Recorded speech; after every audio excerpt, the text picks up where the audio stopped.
የዩክሬን ጦርነት ሁኔታ የፖለቲካውን ማዕበል ከጦር ሜዳው እሳት ጋር በሚያፋጥጥበት ውስብስብና ወሳኝ ምዕራፍ ላይ ይገኛል። የአሜሪካው ፕሬዚዳንት ዶናልድ ትራምፕ የሰላም እቅዳቸውን አስመልክቶ ከአውሮፓ መሪዎች ጋር ያደረጉት ውይይት ቃላትን እንደ ሰይፍ ተማዟል የሚባልበት ደረጃ ላይ መድረሱ በዩሮ አትላንቲክ የጸጥታ ቀጠና ላይ የተፈጠረውን የፖለቲካ ስንጥቅ ምን ያህል እንደሰፋ በግልጽ ያሳያል። የብሪታንያው የፈረንሳይና የጀርመን መሪዎች ይህንን ጊዜ ለዩክሬንና ለጋራ ደህንነት ወሳኝ ምት ብለው መግለጻቸው በኪየቭ ዕጣ ፈንታ ላይ ደውሎ ሊያቃጭል በፍጥነት እየሄደ መሆኑን ያስረዳል። ትራምፕ የዩክሬን ፕሬዝዳንት ቮሎዲሚር ዜሌንስኪ መሬት ላይ ያለውን ነባራዊ እውነታ በደንብ በመረዳት የሰላም እቅዱን እንዲያዩ ማስጠንቀቃቸው የአሜሪካ አስተዳደር ኪየቭን በግድግዳና በከባድ ድንጋይ መካከል ለማስገባት የሚያደርገውን ጫና አመላካች ሆኗል። ይህ ጫና ከፍ ያለ ደረጃ ላይ ደረሰው የትራምፕ መልእክተኛና አማች ጃሬድ ኩሽነር በ2 ሰዓት የስልክ ጥሪ ላይ የገና ቀነ ገደብ በማስቀመጥ የሰላም ስምምነት በሳምንታት ውስጥ እንዲጠናቀቅ መፈለጋቸው ነው። ዜሌንስኪ የሀገራቸውን ጥቅም በመጠበቅና ከአሜሪካ ጋር ያለውን ግንኙነት ባለማበላሸት መካከል በጠባብ ገመድ ላይ እየተጓዙ ሲሆን የሩሲያ ፍላጎት እንደ ወንዝ እየጎረፈ ባለበት ሁኔታ ለድርድር የሚሆን ቦታው እየጠበበ መጥቷል። የዚህ የሰላም እቅድ ይዘት ለዩክሬን የአፍንጫዋ ስር እሾህ ሆኖ ለአውሮፓ ቀርቧል። እቅዱ በዋነኝነት ለሩሲያ የወርቅ ምንጣፍ የመዘርጋት ያህል ሲሆን የቀዘቀዙ የሩሲያ ንብረቶችን ለዩክሬን ፕሮጀክቶች መጠቀምን ማለትም እንደ ዛፖሪጃ የኒውክሌር ኃይል ማመንጫን ለመጠቀም የሩሲያ የኃይል ፍሰትን ወደ አውሮፓ መመለስና የአሜሪካ ኩባንያዎች በሩሲያ ማዕድናትና የአርክቴክ ነዳጅ ቁፋሮ ላይ ከፍተኛ ኢንቨስትመንት እንዲያደርጉ መፍቀድን ይጨምራል።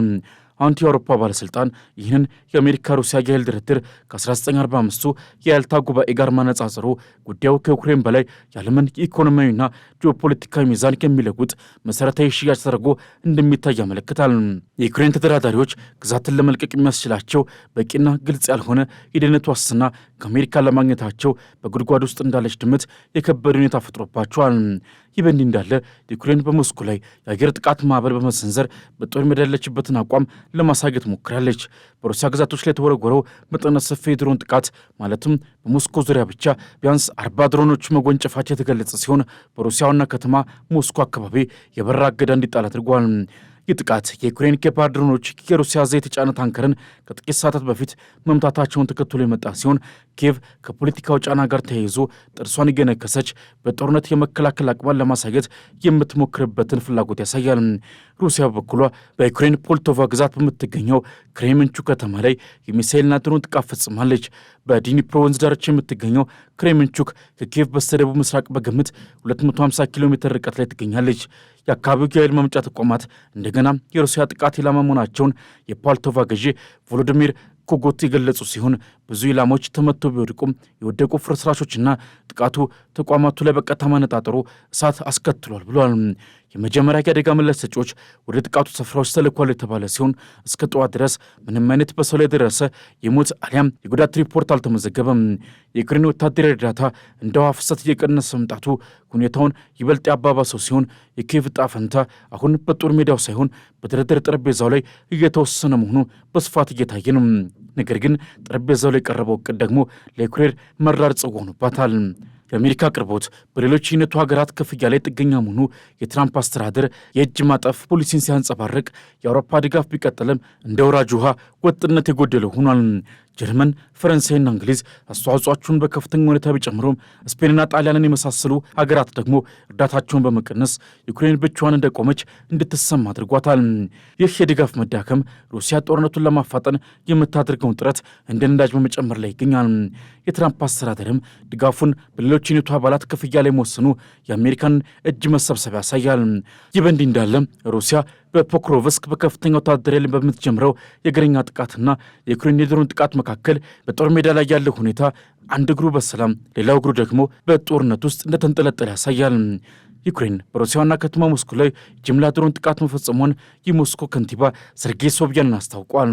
የሩሲያ የአገር መከላከያ ክፍሎች ወደ ሞስኮ እያመሩ የነበረ ሲሆን 31 ሰው አልባ አውሮፕላኖች መጥተው መጣላቸውን ሶቢያንን ተናግረዋል። የድንገተኛ አደጋ ሰራተኞች ፍርስራሾችን በማጽዳት ላይ ይገኛሉ ሲባል በተመሳሳይ መልኩ በዚህም ጥቃት ምንም አይነት የሞትና ጉዳት ሪፖርት አልተደረገም። ሶቢያንን በታህሳስ 9 የፈረንጆቹ አቆጣጠር ምሽት ላይ መጨረሻ ላይ በሩሲያ ዋና ከተማ ላይ ስለደረሱ ጥቃቶች ሪፖርት ማድረግ የጀመሩ ሲሆን በከተማዋ ላይ ተጨማሪ ድሮኖች ተመተው እንደጣሉ መረጃዎች አሳይተዋል። በሩሲያው የቴሌግራም የዜና ጣቢያ ሾት መሰረት በሞስኮ ዳርቻዎች ፍንዳታዎች ሪፖርት ተደርገዋል። ዘኬፍ ኢንዲፔንደንት የሪፖርቶቹን ትክክለኛነት በታተመበት ጊዜ ማረጋገጥ አልቻለም። በጥቃቱ ወቅት የሞስኮ ኩንኮቮ፣ ዶሞዲዶቮ፣ ሼሬሜቲዮቮና ዡኮቭስኪ አውሮፕላን ማረፊያዎች ጊዜያዊ የበረራ ገደቦችን ማስታወቃቸውን የሩሲያ ፌዴራል የአየር ትራንስፖርት ኤጀንሲ ሮስአቪያሲያ አስታውቋል። ኪየቭ በሩሲያ ውስጥ ያሉ ወታደራዊና የኢንዱስትሪ ኢላማዎችን፣ የነዳጅ ማጣሪያዎችን፣ የጦር መሳሪያ ፋብሪካዎችንና የጥቂት ማከማቻዎችን ጨምሮ ኢላማ ለማድረግ በየጊዜው የረጅም ርቀት ድሮኖችን ትጠቀማለች። ዩክሬን በጥቅምት 27 በሩሲያ ላይ የተካሄደው ትልቅ ጥቃት አካል በመሆን ሞስኮን ከ30 የሚበልጡ ድሮኖች ኢላማ ማድረጓ ተዘግቧል። ከዚህ ባለፈ በዲፕሎማሲው መስክ የሩሲያ የውጭ ጉዳይ ሚኒስትር ሰርጌይ ላቭሮቭ በአውሮፓ ህብረት አባል ሀገራት ወታደሮች ወደ ዩክሬን እንዳይላኩና የቀዘቀዙት የሩሲያ ንብረቶች እንዳይወረሱ የሰጡት ማስጠንቀቂያ ለዓለማችን ትልቅ መልእክት ያስተላለፈ ድምፅ ሆኗል። ምዕራቢያን የዩክሬን የጦር ሜዳ ብልጫ ለመቀየር ጦር መላክ አሊያም የሩሲያን የገንዘብ ምሰሶ በመናድ ኪየቭን መርዳት ቢፈልጉ የክሬምሊን ትዕግስት የሚያሟጥጥ ቀጥተኛ እርምጃ ይወስዳል ብሏል ላቭሮቭ። የሩሲያን ንብረት መውረስ ዓለም አቀፍ የፋይናንስ ስርዓትን ያናጋል፣ ወታደሮችን መላክ ደግሞ የኔቶና የሩሲያ ቀጥተኛ ግጭት የሚያስከትል ሲሆን ይህም የሶስተኛው ዓለም ጦርነት ደጃፍ ላይ መድረስ ማለት ነው። በሌላ አገላለጽ ላቭሮቭ የጦርነቱን ዱላ የቀሰቀሰ ማንኛውም ወገን መዘዙን እንደሚቀበል በግልጽ አስቀምጠዋል። ይህ ትልቅ ዜና ብቻ ሳይሆን ዓለማችን በዘመናችን ካየቻቸው እጅግ አደገኛ ከሆኑ የጂኦፖለቲካ ውጥረቶች አንዱ ሆኗል። የሩሲያው ፕሬዝዳንት ቭላዲሚር ፑቲን ከአውሮፓ ጋር ለመዋጋት ምንም አይነት ፍላጎት የለንም የሚል መልእክት ደጋግሞ አስተላልፈዋል። ሆኖም የውጭ ጉዳይ ሚኒስትሩ ሰርጌይ ላቭሮቭ ይህን አቋም በጥብቅ አጽንኦት በመስጠት ምዕራቢያን የሚወስዷቸው ማናቸውም ጠባጫሪ እርምጃዎች በተለይም የኔቶ አውሮፓ አባል ሀገራት ጦራቸውን ወደ ዩክሬን መላክ ወይም በምዕራቢያን ባንኮች የታገዱትን የሩሲያ ንብረቶችን መውረስ ከባድና ያልተጠበቀ ምላሽ እንደሚያስከትል አስጠንቀዋል። ሩሲያ ለዚህ ምላሽ አሁኑ ዝግጁ ነች ማለታቸው ማስፈራሪያው ከምኞት የመጣ ሳይሆን በጥንቃቄ የተሰላ እርምጃ አካል መሆኑን ያሳያል። በሌላ በኩል ሩሲያና ቻይና በትብብር ያለ ገደብ ያላቸውን አጋርነት እያጠናከሩ ነው። ሩሲያና ቻይና የምዕራቡን ዓለም የጸጥታ መዋቅር ለመፈታተን በጃፓን ደጃፍ በጋራ ወታደራዊ እንቅስቃሴ ያደረጉ ነው። የአጋርነት አሁን በጃፓን ድንበር አቅራቢያ ወታደራዊ ጥንካሬውን እያሳየ ነው። የኒውስዊክ ካርታ እንደሚያሳየው ቦምብ ጣይ አውሮፕላኖችና የቻይናን ሎኒንግ የተባለ የጦር መርከብ ተሸካሚ ጭምር በማሰማራት ሁለቱ ሀያላን ሀገራት በጋራ የባህር ኃይልና የአየር ኃይል ልምምድ አካሂደዋል። ይህ የጋራ ወታደራዊ እንቅስቃሴ የአሜሪካን ደህንነት አውታሮችን በቀጥታ የሚፈታተን ነው። በኤዥያ ውስጥ አሜሪካ ከጃፓን፣ ደቡብ ኮሪያና ፊሊፒንስ ጋር ያላት የጸጥታ ጥምረት አለ። የሞስኮና ቤጂንግ የጋራ ሰልፍ በኔቶ ወይም በአውሮፓና በእነዚህ የእሳት ጥምረቶች ላይ ያለውን ዝግጁነት ለማሳየት ያለመ ነው። የቻይናና የሩሲያ ወታደራዊ ልምድ በሶስተኛው ወገን ላይ ያነጣጠረ አይደለም ቢባልም ጃፓን ወዲያውኑ ተዋጊ ጀቶቿን ወደ አየር ለማስወንጨፍ ተገዳለች። ይህ የሚሆኑ ደግሞ በቤጂንግና በቶኪዮ መካከል ያለው ውጥረት እየጨመረ ባለበት ወቅት ነው። ቻይና በታይዋን ላይ ወታደራዊ እርምጃ ብትወስድ ጃፓን ጣልቃ ትገባለች በሚል የጃፓን ባለሥልጣናት የተናገሩትን በጽኑ ተቃውማለች። ሩሲያን በተራዋ ጃፓን በአሜሪካ የሚሳይል ስርዓቶች እንድታስቀምጥ በመፍቀዷ ቅሬቷን አሰምታለች። በሌላ አገላለጽ ዘንዶና ድቡ አሁን እጅ ለእጅ ተያይዘው የሰላምን መንገድ እየፈተኑ ነው።